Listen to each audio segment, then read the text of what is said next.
Enchiridion 1. Some things are in our control and others not. Things in our control are opinion, pursuit, desire, aversion, and, in a word, whatever are our own actions. Things not in our control are body, property, reputation, command, and, in one word, whatever are not our own actions. The things in our control are by nature free, unrestrained, unhindered, but those not in our control are weak, slavish, restrained, belonging to others. Remember, then, that if you suppose that things which are slavish by nature are also free, and that what belongs to others is your own, then you will be hindered. You will lament, you will be disturbed, and you will find fault both with gods and men. But if you suppose that only to be your own which is your own, and what belongs to others such as it really is, then no one will ever compel you or restrain you. Further, you will find fault with no one or accuse no one. You will do nothing against your will. No one will hurt you, you will have no enemies, and you not be harmed. Aiming therefore at such great things, remember that you must not allow yourself to be carried, even with a slight tendency, towards the attainment of lesser things. Instead, you must entirely quit some things and for the present postpone the rest. But if you would both have these great things, along with power and riches, then you will not gain even the latter, because you aim at the former too, but you will absolutely fail of the former, by which alone happiness and freedom are achieved. Work, therefore, to be able to say to every harsh appearance, you are but an appearance, and not absolutely the thing you appear to be.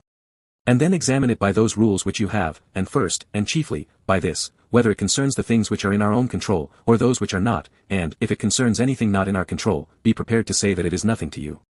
2. Remember that following desire promises the attainment of that of which you are desirous, and aversion promises the avoiding that to which you are averse.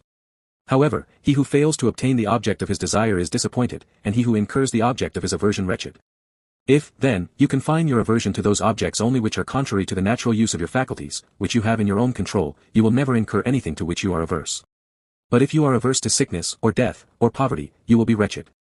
Remove aversion, then, from all things that are not in our control, and transfer it to things contrary to the nature of what is in our control. But, for the present, totally suppress desire, for, if you desire any of the things which are not in your own control, you must necessarily be disappointed, and of those which are, and which it would be laudable to desire, nothing is yet in your possession.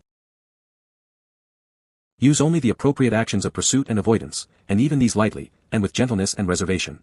3. With regard to whatever objects give you delight, are useful, or are deeply loved, remember to tell yourself of what general nature they are, beginning from the most insignificant things. If, for example, you are fond of a specific ceramic cup, remind yourself that it is only ceramic cups in general of which you are fond. Then, if it breaks, you will not be disturbed. If you kiss your child, or your wife, say that you only kiss things which are human, and thus you will not be disturbed if either of them dies. 4. When you are going about any action, remind yourself what nature the action is.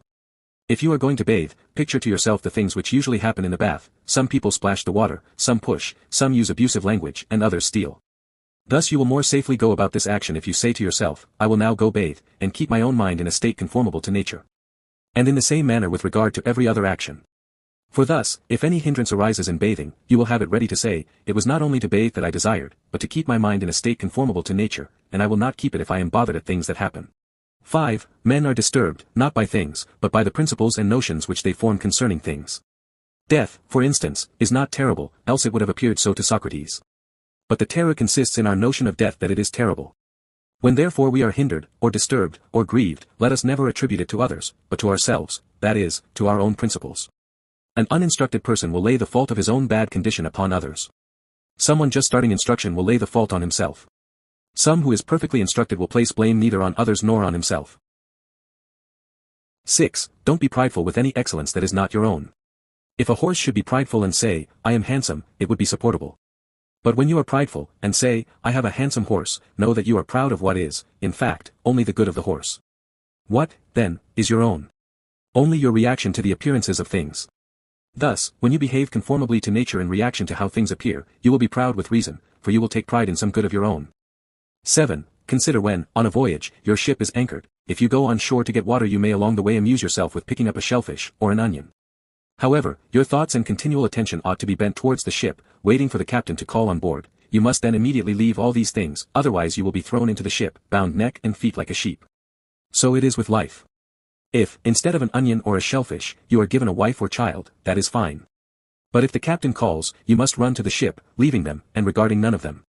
But if you are old, never go far from the ship, lest, when you are called, you should be unable to come in time. 8. Don't demand that things happen as you wish, but wish that they happen as they do happen, and you will go on well. 9. Sickness is a hindrance to the body, but not to your ability to choose, unless that is your choice. Lameness is a hindrance to the leg, but not to your ability to choose. Say this to yourself with regard to everything that happens, then you will see such obstacles as hindrances to something else, but not to yourself. 10. With every accident, ask yourself what abilities you have for making a proper use of it. If you see an attractive person, you will find that self-restraint is the ability you have against your desire. If you are in pain, you will find fortitude.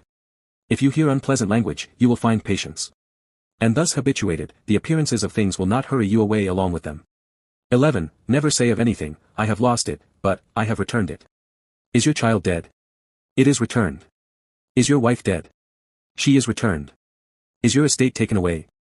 Well, and is not that likewise returned? But he who took it away is a bad man. What difference is it to you who the giver assigns to take it back? While he gives it to you to possess, take care of it, but don't view it as your own, just as travelers view a hotel. 12. If you want to improve, reject such reasonings as these: if I neglect my affairs, I'll have no income; if I don't correct my servant, he will be bad. For it is better to die with hunger, exempt from grief and fear, than to live in affluence with perturbation, and it is better your servant should be bad, than you unhappy. Begin therefore from little things. Is a little oil spilt? A little wine stolen? Say to yourself, this is the price paid for equanimity, for tranquility, and nothing is to be had for nothing. When you call your servant, it is possible that he may not come, or, if he does, he may not do what you want. But he is by no means of such importance that it should be in his power to give you any disturbance. 13. If you want to improve, be content to be thought foolish and stupid with regard to external things. Don't wish to be thought to know anything, and even if you appear to be somebody important to others, distrust yourself. For, it is difficult to both keep your faculty of choice in a state conformable to nature, and at the same time acquire external things. But while you are careful about the one, you must of necessity neglect the other. 14. If you wish your children, and your wife, and your friends to live forever, you are stupid, for you wish to be in control of things which you cannot, you wish for things that belong to others to be your own. So likewise, if you wish your servant to be without fault, you are a fool, for you wish vice not to be vice, but something else. But, if you wish to have your desires undisappointed, this is in your own control. Exercise, therefore, what is in your control. He is the master of every other person who is able to confer or remove whatever that person wishes either to have or to avoid. Whoever, then, would be free, let him wish nothing, let him decline nothing, which depends on others, else he must necessarily be a slave. 15. Remember that you must behave in life as at a dinner party. Is anything brought around to you? Put out your hand and take your share with moderation. Does it pass by you? Don't stop it. Is it not yet come? Don't stretch your desire towards it, but wait till it reaches you. Do this with regard to children, to a wife, to public posts, to riches, and you will eventually be a worthy partner of the feasts of the gods. And if you don't even take the things which are set before you, but are able even to reject them, then you will not only be a partner at the feasts of the gods, but also of their empire. For, by doing this, Diogenes, Heraclitus and others like them, deservedly became, and were called, divine. 16. When you see anyone weeping in grief because his son has gone abroad, or is dead, or because he has suffered in his affairs, be careful that the appearance may not misdirect you. Instead, distinguish within your own mind, and be prepared to say, it's not the accident that distresses this person, because it doesn't distress another person, it is the judgment which he makes about it. As far as words go, however, don't reduce yourself to his level, and certainly do not moan with him. Do not moan inwardly either. 17. Remember that you are an actor in a drama, of such a kind as the author pleases to make it. If short, of a short one; if long, of a long one. If it is his pleasure you should act a poor man, a cripple, a governor, or a private person, see that you act it naturally. For this is your business, to act well the character assigned you, to choose it is another's. 18. When a raven happens to croak unluckily, don't allow the appearance hurry you away with it, but immediately make the distinction to yourself, and say, none of these things are foretold to me, but either to my paltry body, or property, or reputation, or children, or wife. But to me all omens are lucky, if I will. For whichever of these things happens, it is in my control to derive advantage from it. 19. You may be unconquerable, if you enter into no combat in which it is not in your own control to conquer. When, therefore, you see anyone eminent in honors, or power, or in high esteem on any other account, take heed not to be hurried away with the appearance, and to pronounce him happy, for, if the essence of good consists in things in our own control, there will be no room for envy or emulation. But, for your part, don't wish to be a general, or a senator, or a consul, but to be free, and the only way to this is a contempt of things not in our own control. 20. Remember, that not he who gives ill language or a blow insults, but the principle which represents these things as insulting. When, therefore, anyone provokes you, be assured that it is your own opinion which provokes you. Try, therefore, in the first place, not to be hurried away with the appearance. For if you once gain time and respite, you will more easily command yourself. 21. Let death and exile, and all other things which appear terrible be daily before your eyes, but chiefly death, and you will never entertain any abject thought, nor too eagerly covet anything. 22. If you have an earnest desire of attaining to philosophy, prepare yourself from the very first to be laughed at, to be sneered by the multitude, to hear them say, He is returned to us a philosopher all at once, and whence this supercilious look? Now, for your part, don't have a supercilious look indeed, but keep steadily to those things which appear best to you as one appointed by God to this station. For remember that, if you adhere to the same point, those very persons who at first ridiculed will afterwards admire you. But if you are conquered by them, you will incur a double ridicule. 23. If you ever happen to turn your attention to externals, so as to wish to please anyone, be assured that you have ruined your scheme of life. Be contented, then, in everything with being a philosopher, and, if you wish to be thought so likewise by anyone, appear so to yourself, and it will suffice you. 24. Don't allow such considerations as these distress you. I will live in dishonor, and be nobody anywhere. For, if dishonor is an evil, you can no more be involved in any evil by the means of another, than be engaged in anything base. Is it any business of yours, then, to get power, or to be admitted to an entertainment? By no means. How, then, after all, is this a dishonor? And how is it true that you will be nobody anywhere, when you ought to be somebody in those things only which are in your own control, in which you may be of the greatest consequence? But my friends will be unassisted. What do you mean by unassisted? They will not have money from you, nor will you make them Roman citizens. Who told you, then, that these are among the things in our own control, and not the affair of others? And who can give to another the things which he has not himself? Well, but get them, then, that we too may have a share. If I can get them with the preservation of my own honor and fidelity and greatness of mind, show me the way and I will get them, but if you require me to lose my own proper good that you may gain what is not good, consider how inequitable and foolish you are. Besides, which would you rather have, a sum of money, or a friend of fidelity and honor? Rather assist me, then, to gain this character than require me to do those things by which I may lose it. Well, but my country, say you, as far as depends on me, will be unassisted. Here again, what assistance is this you mean?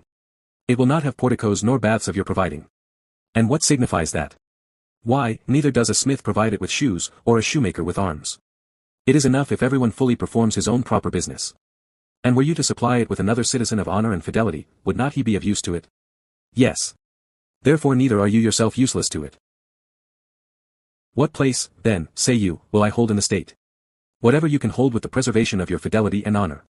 But if, by desiring to be useful to that, you lose these, of what use can you be to your country when you are become faithless and void of shame? 25. Is anyone preferred before you at an entertainment, or in a compliment, or in being admitted to a consultation? If these things are good, you ought to be glad that he has gotten them, and if they are evil, don't be grieved that you have not gotten them. And remember that you cannot, without using the same means, which others do, to acquire things not in our own control, expect to be thought worthy of an equal share of them. For how can he who does not frequent the door of any great man, does not attend him, does not praise him, have an equal share with him who does? You are unjust, then, and insatiable, if you are unwilling to pay the price for which these things are sold, and would have them for nothing. For how much is lettuce sold? 50 cents, for instance. If another, then, paying 50 cents, takes the lettuce, and you, not paying it, go without them, don't imagine that he has gained any advantage over you. For as he has the lettuce, so you have the 50 cents which you did not give. So, in the present case, you have not been invited to such a person's entertainment, because you have not paid him the price for which a supper is sold. It is sold for praise, it is sold for attendance. Give him then the value, if it is for your advantage. But if you would, at the same time, not pay the one and yet receive the other, you are insatiable, and a blockhead. Have you nothing, then, instead of the supper? Yes, indeed, you have, the not praising him, whom you don't like to praise, the not bearing with his behavior at coming in. 26. The will of nature may be learned from those things in which we don't distinguish from each other. For example, when our neighbor's boy breaks a cup, or the like, we are presently ready to say, these things will happen.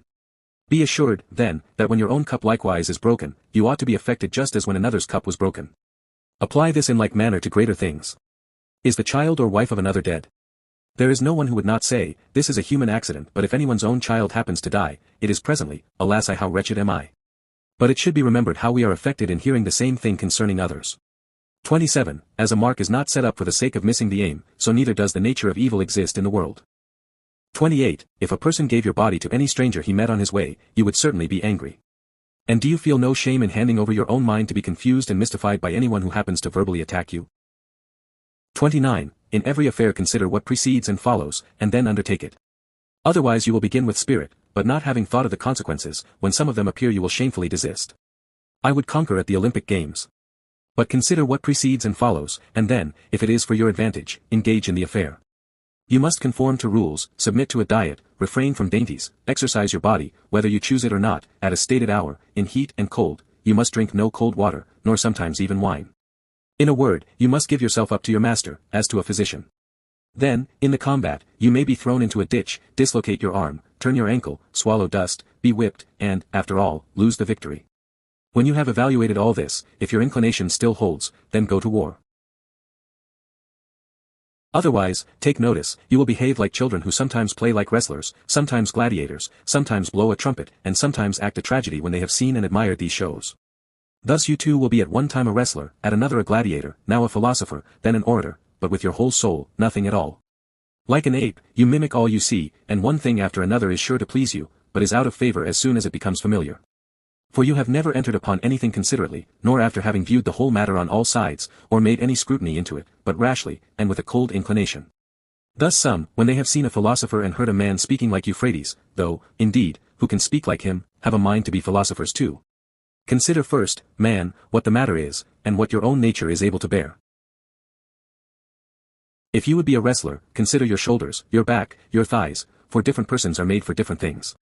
Do you think that you can act as you do, and be a philosopher? That you can eat and drink, and be angry and discontented as you are now? You must watch, you must labor, you must get the better of certain appetites, must quit your acquaintance, be despised by your servant, be laughed at by those you meet, come off worse than others in everything, in magistracies, in honors, in courts of judicature. When you have considered all these things round, approach, if you please, if, by parting with them, you have a mind to purchase equanimity, freedom, and tranquillity. If not, don't come here, don't, like children, be one while a philosopher, then a publican, then an orator, and then one of Caesar's officers. These things are not consistent. You must be one man, either good or bad. You must cultivate either your own ruling faculty or externals, and apply yourself either to things within or without you, that is, be either a philosopher, or one of the vulgar. 30. Duties are universally measured by relations. Is anyone a father?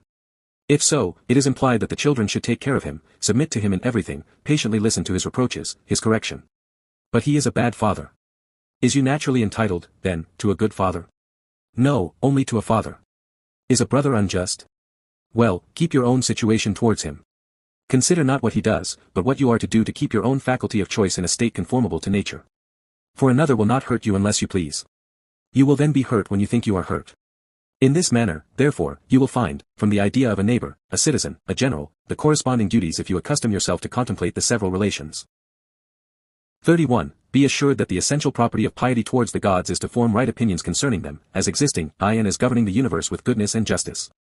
And fix yourself in this resolution, to obey them, and yield to them, and willingly follow them in all events, as produced by the most perfect understanding. For thus you will never find fault with the gods, nor accuse them as neglecting you. And it is not possible for this to be effected any other way than by withdrawing yourself from things not in our own control, and placing good or evil in those only which are. For if you suppose any of the things not in our own control to be either good or evil, when you are disappointed of what you wish, or incur what you would avoid, you must necessarily find fault with and blame the authors. For every animal is naturally formed to fly and abhor things that appear hurtful, and the causes of them, and to pursue and admire those which appear beneficial, and the causes of them. It is impractical, then, that one who supposes himself to be hurt should be happy about the person who, he thinks, hurts him, just as it is impossible to be happy about the hurt itself. Hence, also, a father is reviled by a son, when he does not impart to him the things which he takes to be good, and the supposing empire to be a good made Polynices and Eteocles mutually enemies. On this account the husbandman, the sailor, the merchant, on this account those who lose wives and children, revile the gods. For where interest is, there too is piety placed. So that, whoever is careful to regulate his desires and aversions as he ought, is, by the very same means, careful of piety likewise. But it is also incumbent on everyone to offer libations and sacrifices and first fruits, conformably to the customs of his country, with purity, and not in a slovenly manner, nor negligently, nor sparingly, nor beyond his ability. 32. When you have recourse to divination, remember that you know not what the event will be, and you come to learn it of the diviner, but of what nature it is you know before you come, at least if you are a philosopher. For if it is among the things not in our own control, it can by no means be either good or evil. Don't, therefore, bring either desire or aversion with you to the diviner, else you will approach him trembling, but first acquire a distinct knowledge that every event is indifferent and nothing to you, of whatever sort it may be, for it will be in your power to make a right use of it, and this no one can hinder. Then come with confidence to the gods, as your counselors, and afterwards, when any counsel is given you, remember what counselors you have assumed, and whose advice you will Neglect if you disobey. Come to divination, as Socrates prescribed, in cases of which the whole consideration relates to the event, and in which no opportunities are afforded by reason, or any other art, to discover the thing proposed to be learned. When, therefore, it is our duty to share the danger of a friend or of our country, we ought not to consult the oracle whether we will share it with them or not. For, though the diviner should forewarn you that the victims are unfavorable, this means no more than that either death or mutilation or exile is portended. But we have reason within us, and it directs, even with these hazards, to the greater diviner, the Pythian god, who cast out of the temple the person who gave no assistance to his friend while another was murdering him. 33. Immediately prescribe some character and form of conduce to yourself, which you may keep both alone and in company. Be for the most part silent, or speak merely what is necessary, and in few words. We may, however, enter, though sparingly, into discourse sometimes when occasion calls for it, but not on any of the common subjects, of gladiators, or horse races, or athletic champions, or feasts, the vulgar topics of conversation, but principally not of men, so as either to blame, or praise, or make comparisons. If you are able, then, by your own conversation bring over that of your company to proper subjects, but, if you happen to be taken among strangers, be silent. Don't allow your laughter be much, nor on many occasions, nor profuse. Avoid swearing, if possible, altogether, if not, as far as you are able. Avoid public and vulgar entertainments, but, if ever an occasion calls you to them, keep your attention upon the stretch, that you may not imperceptibly slide into vulgar manners. For be assured that if a person be ever so sound himself, yet, if his companion be infected, he who converses with him will be infected likewise. Provide things relating to the body no further than mere use, as meat, drink, clothing, house, family. But strike off and reject everything relating to show and delicacy. As far as possible, before marriage, keep yourself pure from familiarities with women, and, if you indulge them, let it be lawfully. But don't therefore be troublesome and full of reproofs to those who use these liberties, nor frequently boast that you yourself don't. If anyone tells you that such a person speaks ill of you, don't make excuses about what is said of you, but answer, he does not know my other faults, else he would not have mentioned only these. It is not necessary for you to appear often at public spectacles, but if ever there is a proper occasion for you to be there, don't appear more solicitous for anyone than for yourself, that is, wish things to be only just as they are, and him only to conquer who is the conqueror, for thus you will meet with no hindrance. But abstain entirely from declamations and derision and violent emotions. And when you come away, don't discourse a great deal on what has passed, and what does not contribute to your own amendment. For it would appear by such discourse that you were immoderately struck with the show. Go not, of your own accord, to the rehearsals of any authors, nor appear, at them, readily. But, if you do appear, keep your gravity and sedateness, and at the same time avoid being morose. When you are going to confer with anyone, and particularly of those in a superior station, represent to yourself how Socrates or Zeno would behave in such a case, and you will not be at a loss to make a proper use of whatever may occur. When you are going to any of the people in power, represent to yourself that you will not find him at home, that you will not be admitted, that the doors will not be open to you, that he will take no notice of you. If, with all this, it is your duty to go, bear what happens, and never say, to yourself, it was not worth so much. For this is vulgar, and like a man dazed by external things. In parties of conversation, avoid a frequent and excessive mention of your own actions and dangers. For, however agreeable it may be to yourself to mention the risks you have run, it is not equally agreeable to others to hear your adventures. Avoid, likewise, an endeavor to excite laughter. For this is a slippery point, which may throw you into vulgar manners, and, besides, may be apt to lessen you in the esteem of your acquaintance. Approaches to indecent discourse are likewise dangerous. Whenever, therefore, anything of this sort happens, if there be a proper opportunity, rebuke him who makes advances that way, or, at least, by silence and blushing and a forbidding look, show yourself to be displeased by such talk. 34. If you are struck by the appearance of any promised pleasure, guard yourself against being hurried away by it, but let the affair wait your leisure, and procure yourself some delay. Then bring to your mind both points of time, that in which you will enjoy the pleasure, and that in which you will repent and reproach yourself after you have enjoyed it, and set before you, in opposition to these, how you will be glad and applaud yourself if you abstain. And even though it should appear to you a seasonable gratification, take heed that its enticing, and agreeable and attractive force may not subdue you, but set in opposition to this how much better it is to be conscious of having gained so great a victory. 35. When you do anything from a clear judgment that it ought to be done, never shun the being seen to do it, even though the world should make a wrong supposition about it, for, if you don't act right, shun the action itself, but, if you do, why are you afraid of those who censure you wrongly? 36. As the proposition, either it is day or it is night, is extremely proper for a disjunctive argument, but quite improper in a conjunctive one, so, at a feast, to choose the largest share is very suitable to the bodily appetite, but utterly inconsistent with the social spirit of an entertainment. When you eat with another, then, remember not only the value of those things which are set before you to the body, but the value of that behavior which ought to be observed towards the person who gives the entertainment. 37. If you have assumed any character above your strength, you have both made an ill figure in that and quitted one which you might have supported. 38. When walking, you are careful not to step on a nail or turn your foot, so likewise be careful not to hurt the ruling faculty of your mind.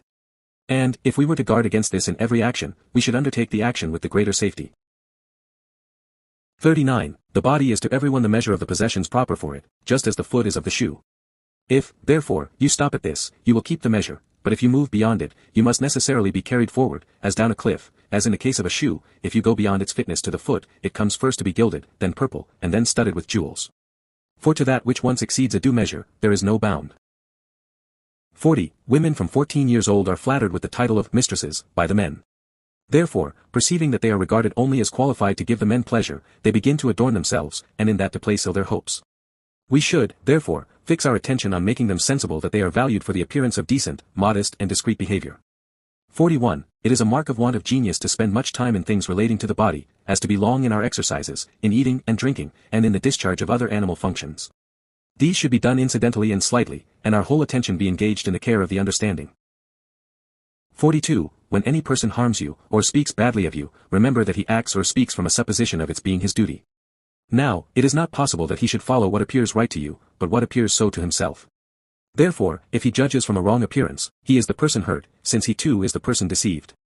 For if anyone should suppose a true proposition to be false, the proposition is not hurt, but he who is deceived about it. Setting out, then, from these principles, you will meekly bear a person who reviles you, for you will say upon every occasion, it seemed so to him. 43. Everything has two handles, the one by which it may be carried, the other by which it cannot. If your brother acts unjustly, don't lay hold on the action by the handle of his injustice, for by that it cannot be carried, but by the opposite, that he is your brother, that he was brought up with you, and thus you will lay hold on it, as it is to be carried. 44. These reasonings are unconnected. I am richer than you, therefore I am better. I am more eloquent than you, therefore I am better. The connection is rather this: I am richer than you, therefore my property is greater than yours. I am more eloquent than you, therefore my style is better than yours. But you, after all, are neither property nor style. 45. Does anyone bathe in a mighty little time? Don't say that he does it ill, but in a mighty little time. Does anyone drink a great quantity of wine? Don't say that he does ill, but that he drinks a great quantity. For, unless you perfectly understand the principle from which anyone acts, how should you know if he acts ill? Thus you will not run the hazard of ascending to any appearances but such as you fully comprehend. 46. Never call yourself a philosopher, nor talk a great deal among the unlearned about theorems, but act conformably to them. Thus, at an entertainment, don't talk how persons ought to eat, but eat as you ought. For remember that in this manner Socrates also universally avoided all ostentation. And when persons came to him and desired to be recommended by him to philosophers, he took and recommended them, so well did he bear being overlooked. So that if ever any talk should happen among the unlearned concerning philosophic theorems, be you, for the most part, silent. For there is great danger in immediately throwing out what you have not digested. And, if anyone tells you that you know nothing, and you are not nettled at it, then you may be sure that you have begun your business. For sheep don't throw up the grass to show the shepherds how much they have eaten, but, inwardly digesting their food, they outwardly produce wool and milk. Thus, therefore, do you likewise not show theorems to the unlearned, but the actions produced by them after they have been digested. 47. When you have brought yourself to supply the necessities of your body at a small price, don't pique yourself upon it, nor, if you drink water, be saying upon every occasion, I drink water. But first consider how much more sparing and patient of hardship the poor are than we. But if at any time you would inure yourself by exercise to labor, and bearing hard trials, do it for your own sake, and not for the world. Don't grasp statues, but, when you are violently thirsty, take a little cold water in your mouth, and spurt it out and tell nobody. 48. The condition and characteristic of a vulgar person is, that he never expects either benefit or hurt from himself, but from externals. The condition and characteristic of a philosopher is, that he expects all hurt and benefit from himself. The marks of a proficient are, that he censures no one, praises no one, blames no one, accuses no one, says nothing concerning himself as being anybody, or knowing anything. When he is, in any instance, hindered or restrained, he accuses himself, and, if he is praised, he secretly laughs at the person who praises him, and, if he is censured, he makes no defense. But he goes about with the caution of sick or injured people, dreading to move anything that is set right, before it is perfectly fixed. He suppresses all desire in himself, he transfers his aversion to those things only which thwart the proper use of our own faculty of choice. The exertion of his active powers towards anything is very gentle. If he appears stupid or ignorant, he does not care, and, in a word, he watches himself as an enemy, and one in ambush. 49. When anyone shows himself overly confident in ability to understand and interpret the works of Chrysippus, say to yourself, unless Chrysippus had written obscurely, this person would have had no subject for his vanity. But what do I desire? To understand nature and follow her. I ask, then, who interprets her, and, finding Chrysippus does, I have recourse to him. I don't understand his writings. I seek, therefore, one to interpret them. So far there is nothing to value myself upon. And when I find an interpreter, what remains is to make use of his instructions. This alone is the valuable thing. But, if I admire nothing but merely the interpretation, what do I become more than a grammarian instead of a philosopher? Except, indeed, that instead of Homer I interpret Chrysippus. When anyone, therefore, desires me to read Chrysippus to him, I rather blush when I cannot show my actions agreeable and consonant to his discourse. 50. Whatever moral rules you have deliberately proposed to yourself, abide by them as they were laws, and as if you would be guilty of impiety by violating any of them. Don't regard what anyone says of you, for this, after all, is no concern of yours. How long, then, will you put off thinking yourself worthy of the highest improvements and follow the distinctions of reason? You have received the philosophical theorems, with which you ought to be familiar, and you have been familiar with them.